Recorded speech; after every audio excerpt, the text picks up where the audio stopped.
When you're working on the iliacus and trying to release its tension, it's also important to check out some of the muscles in the back of the hip, most notably the obturator internus. This is another kind of secret muscle that a lot of people don't check and don't release, and it's oftentimes a source of issues in the pelvic floor as well as the hip. It can really affect the hip's ability to rotate and absorb force when the foot hits the ground. So in the front of the body, the iliacus, as you know, is very close to the hip joint. And its twin on the back of the body is the obturator internus. And it's actually not even shown on this muscle or on this model, but it attaches here to this part of the hip bone. And it actually travels through the pelvis, this little hole here, it's called the obturator foramen, and then attaches to the inside surface of the sit bone here.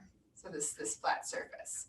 So to access it, you're really finding that sit bone, that bony part that digs into a chair when you sit upon it.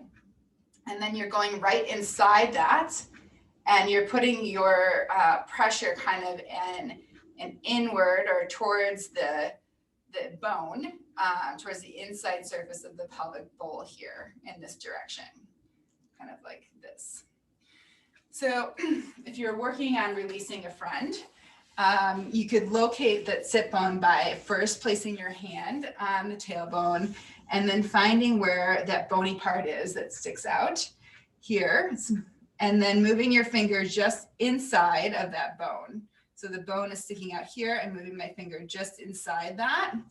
And I'm putting a pressure that's in and at a 45-degree angle this way.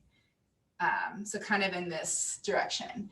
And your friend can give you feedback of what that feels like. And if it feels like the right spot, you can move your fingers down a little bit. But it's important to kind of go at it from this angle, because as you can see, my arm is relatively straight, and that allows for me to really kind of relax and get as much of my body weight into it without having to strain or hurt my fingers. You know, versus if I was trying to kind of curl my fingers around or do something like that, that might be more uncomfortable for me to do for a sustained period of time. And with the obturator internus, it's also important to, you know, put that prolonged pressure similar to what we do with the iliacus to help it relax over time and change that holding pattern that it's had by really kind of affecting the brain and telling the brain that it can actually relax.